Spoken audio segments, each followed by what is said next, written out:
네, 반갑습니다. 예, 오늘 강의 주제는 그 통일 독일에서 배우는 이제 한국교회의 통일 준비라는 제목으로 강의 준비했는데요. 그동안 이제 통일기도회에서 강의가 뭐 그렇게 이제 심리학적인 부분하고 그리고 그때 이제 신학적인 약간 재조명을 통해서 우리가 통일을 어떻게 준비해야 될 것인가 거기에 대해서 잠깐 살펴봤는데 오늘은 우리보다 먼저 이제 통일을 한 독일에 대해서 그 어떤 사례를 보면서 거기는 어떻게 통일을 준비하고 또 우리 한국교회가 배워야 될 점이 무엇인지 거기에 대해서 잠깐 살펴보도록 하겠습니다. 최근에 그 초중고등학교 이제 한 45%가 통일에 대해서 관심이 없는 걸로 보도가 되고 있죠. 그러니까 통일이 되든지 안 되든지, 그러니까 나와는 전혀 그런 상관이 없는 그런 일이 되고 있어요. 사실 이제 왜 그렇게 됐을까? 생각해 볼 때, 현대 사회가 워낙 이제 개인주의적이고 나만 잘 되면 그만이다 뭐 이런 극도의 개인주의가 한국 사회도 팽배해 있잖아요. 그러다 보니까 이제 분단이 주는 폐해를 생각한다거나 또 민족적인 입장에서 한민족의 정서적인 관점에서 본다거나 하는 것들이 그들에게 우리 세대, 오늘 젊은 세대들한테 기대하는 게 상당히 어려워지게 된다는 거예요.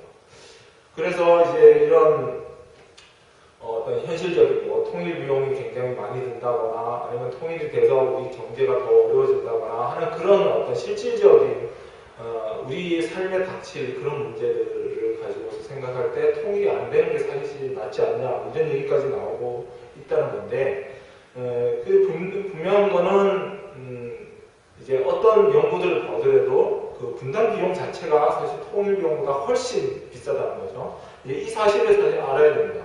사람들은 그저 어떤 그 우리가 통일이 됐을 때 누려지는 어떤 뭐 예를 들어 군사 강국이 된다거나 아니면 굉장히 뭐 어떤 자원이 많이 풍족하게 북한 땅의 그 자원들을 사용할 수 있다나 그런 부분도 굉장히 중요하죠. 한데 이제 우리가 이제 민족의 분열이나 통일에 대한 것을 단순히 계산기 두드리듯이 그런 걸로만 따질 수 있는 문제는 아니라는 겁니다. 원칙적으로 보면 그 배달민족이라고 할 때 우리 그 한민족이 함께 사는 것이 사실 어떤 근본적인 원칙이죠. 한 가족이 같이 사는 게 기본적인 원리인데 한 가족이 따로 떨어져 사는 것이 마치 이제 당연한 것처럼 여겨지는 현실이 좀 슬프고 안타까운 거죠. 예, 그래서 우리 민족의 분단이라는 게 도대체 뭘 의미하는가 보면 첫째는 이제 분단은 우리 민족의 장애입니다. 장애. 예, 이건 분명한 사실이죠. 한반도의 허리에 어떤 크게 상처를 입어가지고 전혀 힘을 못 쓰는 그 장애가 우리 민족이 안고 있는 지금 분단의 현실이라는 거예요. 그러니까 민족의 어떤 자존심이 완전히 손상되고 있는 그런 지금의 현실을 우리가 깨닫지 못한다면 이건 굉장히 심각한 우리의 불행한 현실이라는 겁니다.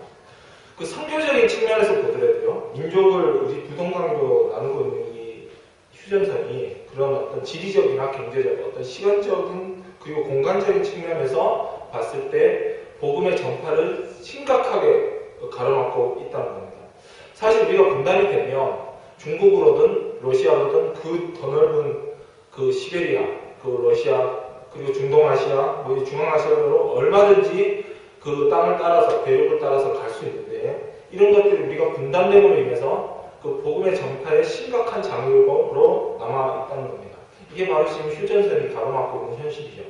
예, 그 대신 이제 물론 뭐 비행기 타고서 비행기 싹 내고 가면 되겠지만 그 어떤 환태평양의 지대 이런 목선 휴전선 이 철조망이 그런 어떤 우리의 복음 전파에도 심각한 방해뿐이면 틀림이 없다는 겁니다. 그러므로 휴전선이 거치는 날은 세계 복음화를 향한 우리 한국교회의 폭발적인 하나님의 시간이 우리 한국교회에 도래할 것이라고 저는 확신하고 믿고 나가는 것입니다.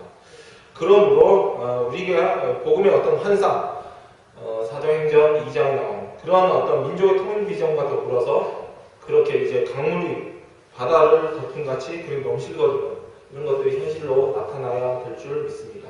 이런 비전을 전제로 해서 한국교회의 통일 준비는 어떤 통일 전 준비와 통일 후의 준비를 다 함께 포괄적으로 나아가는 것이어야 된다.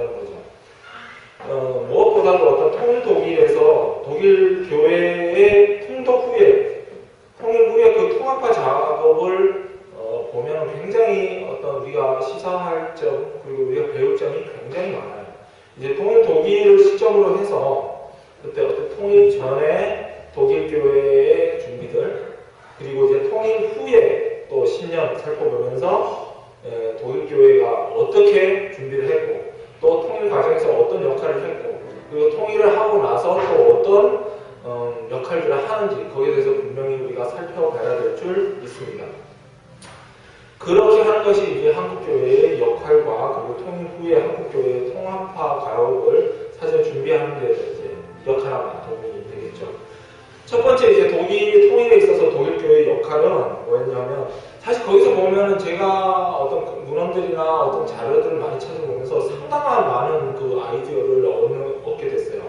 이제 구체적으로 그들이 어떻게 접근했는가. 당시에 이제 그 서독교회는 사회주의 속에서 그 굉장히 어려움에 처한 그 동독교회. 그러니까 그때는 서독과 동독으로 나눠져 있었잖아요.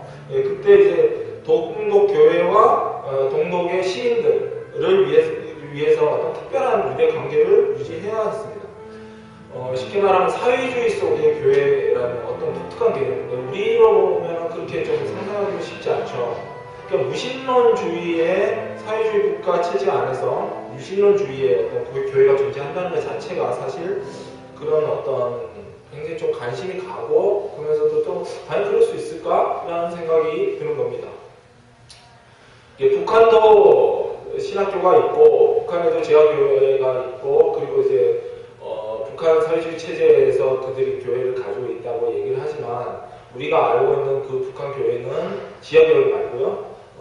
북한 정치 체제에서 선전하는 그 교회는 우리가 이제 대한민국에서 우리가 누리는 어떤 신앙의 자유로서의 그런 신앙, 그런 교회의 모습과는 다르잖아요. 선전 체제로서 그들을 활용하는 것 뿐이지, 그들이 진정한 의미에서 교회를 허용하고 자유를 누리게끔 하는 건 아니니까. 그래서 이제 물과 기름이 하나가 될 수 없듯이, 우리 한국교회의 그런 지금 아픈 현실, 아픈 경험들을 근거로 했을 때, 지금 독일교회, 그 통일되기 전에 그 개념은 우리에게 어떤 관심을 촉발시키는 겁니다.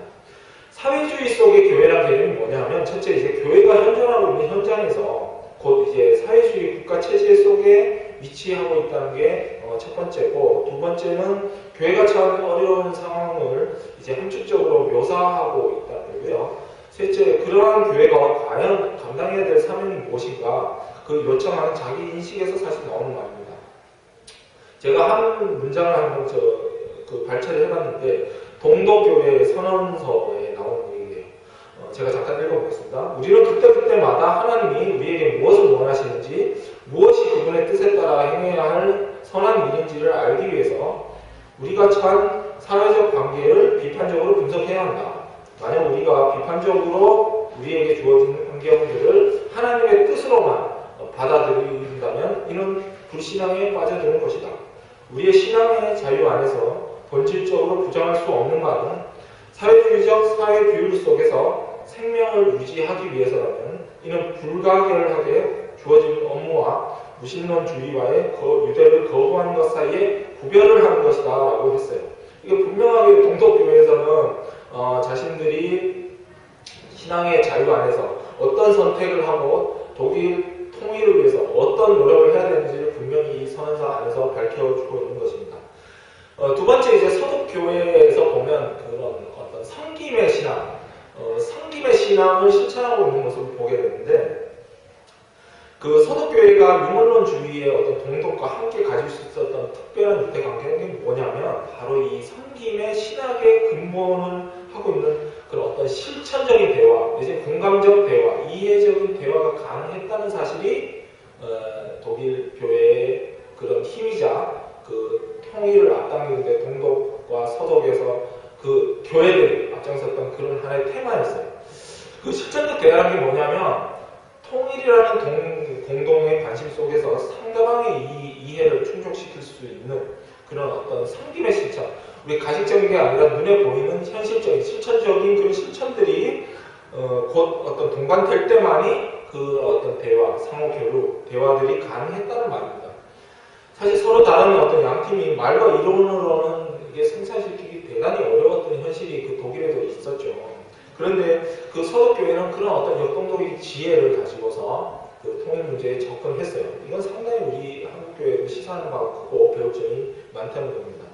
그렇게 어떤 순수하게 사람을 지원하고 그 자신들에게 주어진 어떤 역사적 과업들을 우리가 하나님의 뜻으로 이해하고 그리고 실천해 나갔던 겁니다.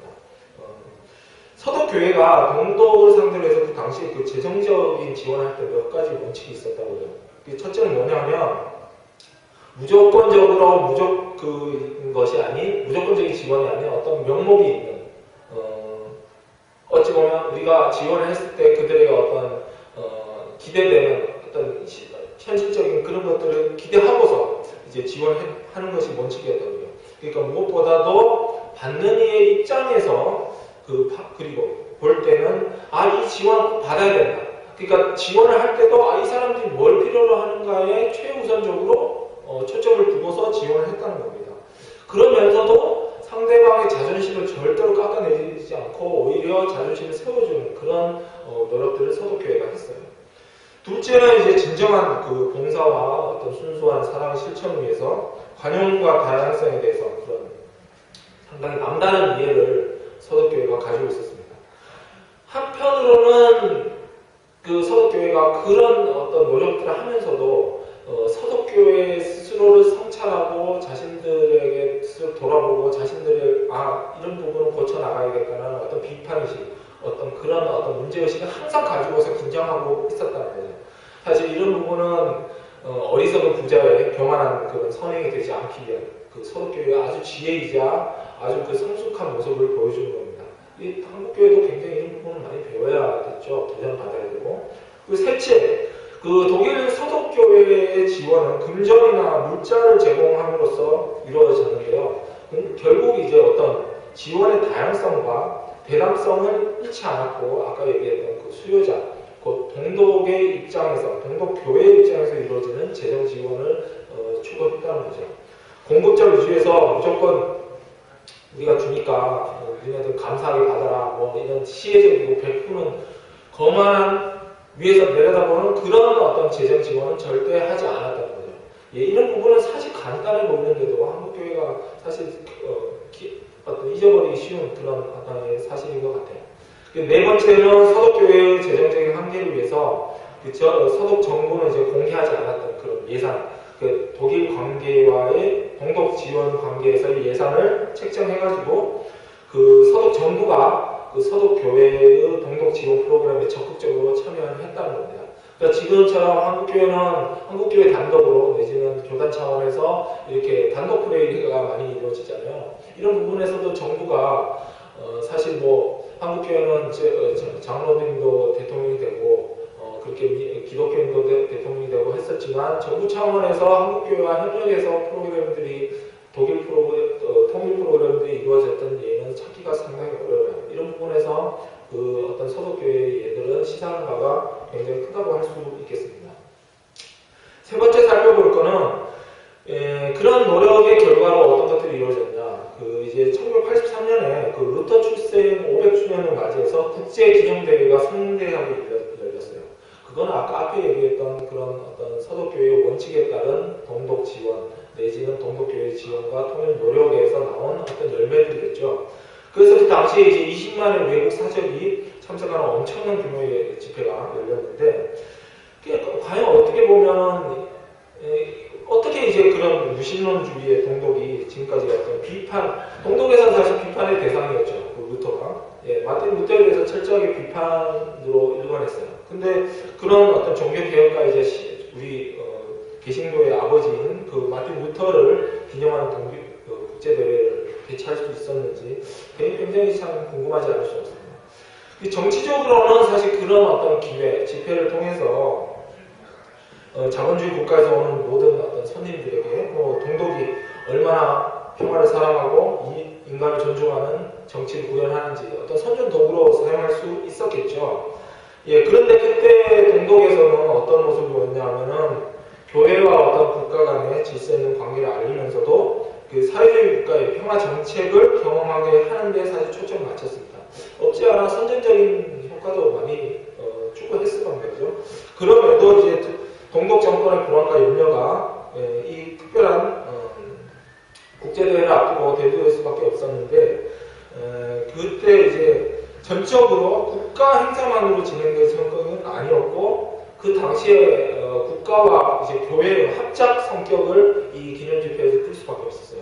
그렇기 때문에 이제 동독교회 역시 이 흥분된 역사적 기회를 단순히 선전도구로만 흘려보내지 않고 자신들이 어떤 방향으로 나가야 될지, 이거 동독교회의 현실 인식이겠죠. 그걸 직시를 하고 분명한 목적을 가지고서 지혜롭게 또 대처했다는 겁니다. 그 사회주의 속에서 동독교회는 국가 이익에도 일치하고 그리고 이제 국가 정치에도 협조하면서 장애가 일어나지 않는 가운데서 그 루터교회 기념대회를 진행하는 방향을 설정했다는 거죠. 그 기회를 통해서 동독에서도 교회 생활의 활성화 그리고 교회 태도를 떠나서 세상 속에서도 동독교회가 역할을 감당하는데 적극적인 목적을 두었다는 겁니다. 그런 면에서 이 당시에 이제 통일 전에 그 교회에서는 그 서독교회만의 노력을 한 것이 아니라 동독교회에서도 상당한 노력들이 이루어지고 있었다는 걸 보게 되고 어찌 보면 저희도 참 부러움과 함께 이런 모습들이 우리 한반도에서 그리고 교회 안에서 일어나야 될 것을 기대하고 또 기도하게 됩니다.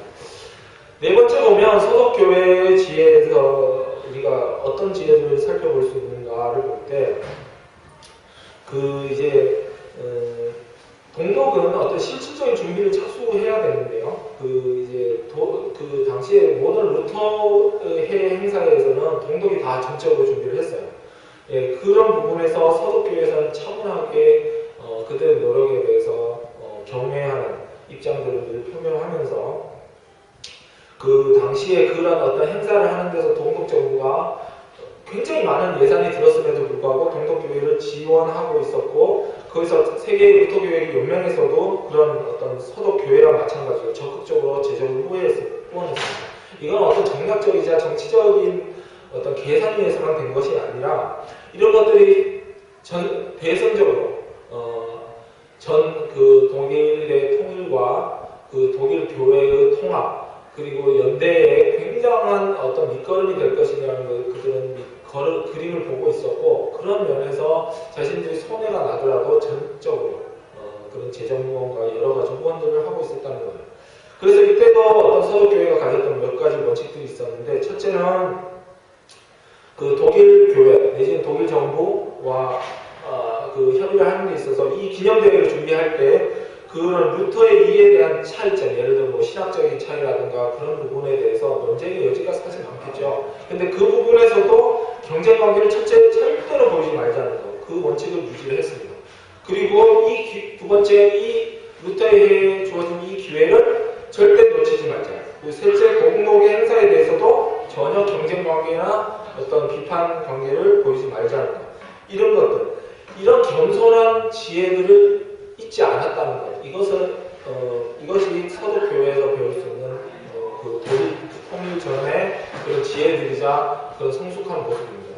이런 것들은 한국교회가 계속 도전받아야 되고 배워야 될 점일 줄 믿습니다.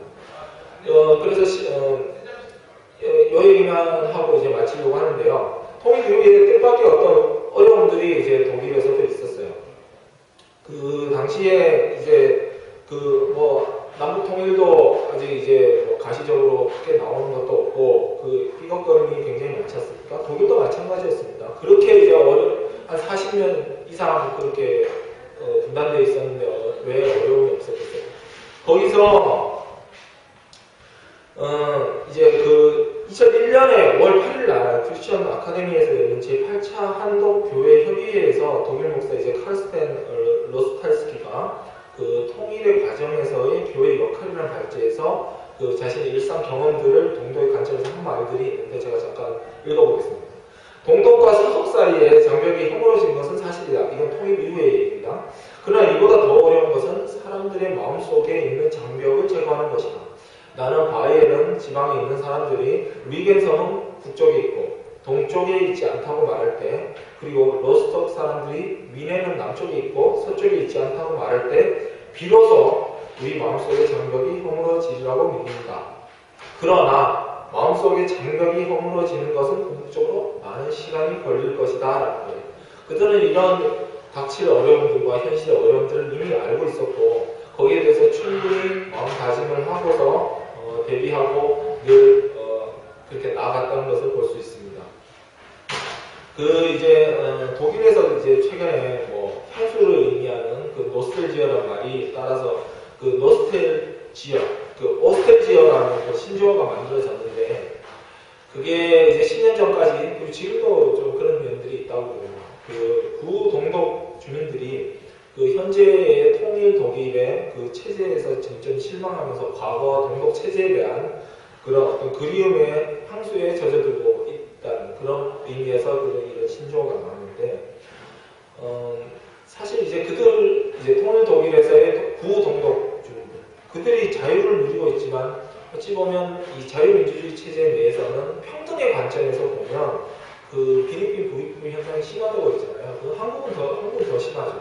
그런 부분에서 독일 주민들, 구동독 주민들이 그 통일 과정에서 그리고 통일 이후에 느꼈던 상대적인 박탈감이라는 것은 우리도 그렇게 공감하고 이해하는데 어렵지 않습니다. 한국은 더 심하니까요.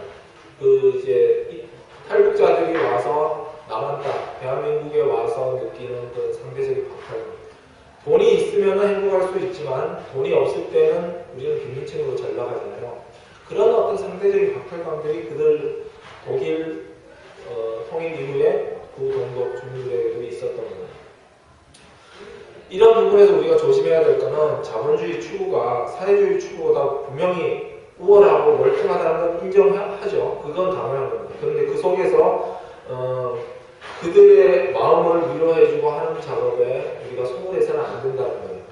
그 통일 독일의 그 후유증은 비단 어떤 경제적인 부분에만 국한되는 건 아닌데 그 문화와 가치관의 차이로 인한 혼란과 어려움들이 확연하게 드러나고 있었습니다.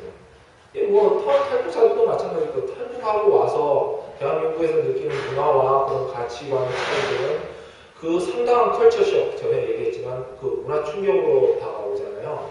마치 한 부부가 한 30년, 적게는 20몇 년, 30년 이상을 다른 문화권, 다른 생활 환경에서 자라다가 같이 이제 결합해서 결혼을 하고 나서 그 겪는 그 컬처쇼, 문화 충격이라는 게 얼마나 대단해요. 그러니까 부부싸움도 많이 하고 갈등도 많이 겪고 있잖아요. 마찬가지로 그 두 정치 집단이 결합을 했을 때 거기서 겪는 문화 충격이라는 건 사실 상상을 초월하겠죠, 그죠? 그런 마음의 장벽들이 그 통일 이후에도 자리 잡았어요. 그런 것들 보면서 이제 한 예로 구서독인들은 동독 출신들은 오씨라고 그러고 구동독인들은 서독 출신들 배씨라고 그러면서 공공연하게 서로를 깎아내리고 하는 것들이 있었습니다. 이런 사람의 통일이 그런 어떤 땅의 통일, 정치의 통일보다 훨씬 어렵다는 것을 깨닫는 것은 사실 어려운 문제가 아니거든요. 그런 면에서 우리의 통일 비용은 경제적인 비용뿐만이 아니라 이런 정신적인 면, 그리고 문화적인 면까지 요구하게 된다는 겁니다. 그러면 그런 부분에서 한국도 독일과 마찬가지로 이제 남북의 여러 차이로 인해서 갈등이 굉장히 많이 있겠지만 아주 단순하게 북측의 어떤 억울한 정치적인 과거 때문에 그 진정한 통일의 기쁨을 맛보기보다는 그에 대한 어떤 처벌, 이런 부분에서 분명히 처벌을 하고 보복을 요구하게 될 것이니까 거기에서 우리가 인내해야 될 노력이라는 것은 굉장히 어마어마할 것이라는 걸 우리는 충분히 각오하고 있어야 되는 거예요. 화해를 위한 노력은 이거는 그냥 말로 단순히 될 수 있는 부분은 아니고 우리에게 엄청난 인내와 노력을 필요로 하게 된다는 겁니다. 그런 부분에서 이제 아주 간단한 부분이지만 아주 이제 어려운 부분이죠. 한국교회는 통일 후에도 또 다른 역할, 그리고 통일 전에 이를 위한 준비들이 만반의 준비가 되어 있어야 돼요. 분명히 교회는요, 국가와는 다른 어떤 가치관과 세계관, 그리고 물론 기독교 세계관이겠죠. 그걸 가지고 있어야 됩니다. 통일 문제를 접근할 때 계산기 두드리듯이 아니면 정치적인 이해관계로서 선전용으로 통일 대박이다 이렇게 얘기하는 걸로만 끝나서는 안 된다는 거예요. 그래서 실질적으로 무슨 노력을 하는가, 분명히 비전과 어떤 실질적인 노력들을 제시할 수 있어야겠죠. 그죠? 말로만 하는 것이 아니라 그런 어떤 인내와 노력들이 우리가 담보되어야 된다는 거예요. 결론적으로 우리는 인내해야 됩니다. 평화적인 독일 통일이 이루어진 지 10년이 훨씬 지났어요. 우리 개신교의 기대와 기쁨도 그와 못지않게 많이 독일의 상황처럼 그 상황에서 배울 수 있듯이 그 굉장한 기대들이 우리 마음속에 일어납니다. 분명한 것은 이런 한낱 우리가 그냥 꿈꾸었던 꿈으로만 끝나는 것이 아니라 이런 어떤 한반도의 특별한 공동체로서 그런 어떤 유대 관계들이 통일로 이어지고 나아가서 우리의 문화적인 면, 정신적인 면에서 궁극적으로 우리가 하나 되는 남북의 통일을 위해서 우리 한국교회가 노력해야 될 수 있습니다. 끝으로 독일 민족이라는 의식 자체가 동서독의 그 두 교회 사이에서 작용해서 지금껏 많은 어려움이 있지만 그런 서로 간의 파트너 관계를 유지하고 있듯이 우리도 그 서독교회의 모습 그리고 독일 통일 과정에서의 독일 교회의 모습들에서 우리 한국교회가 많이 도전받고 많이 배워서 그런 통일에 대한 갈망이 일어나고 그래서 현실적으로 선교를 위한 노력뿐만이 아니라 그런 독일 통일과 마찬가지로 한반도의 통일을 위해서도 우리가 한국교회가 실질적인 노력들을 계속 이어져 나가는 그런 노력들을 계속 해야 될 줄 믿습니다. 이상으로 오늘 강의 마치고 또 다음 주에는 좀 더 어떤 여러 가지 사례들을 통해서 독일 통일뿐만이 아니라 여러 그런 어떤 주제를 가지고서 뭐 신학적인 주제나 그런 통일에 대한 어떤 NGO의 노력들 이런 많은 다뤄야 될 주제들이 많잖아요. 그런 강의를 가지고서 또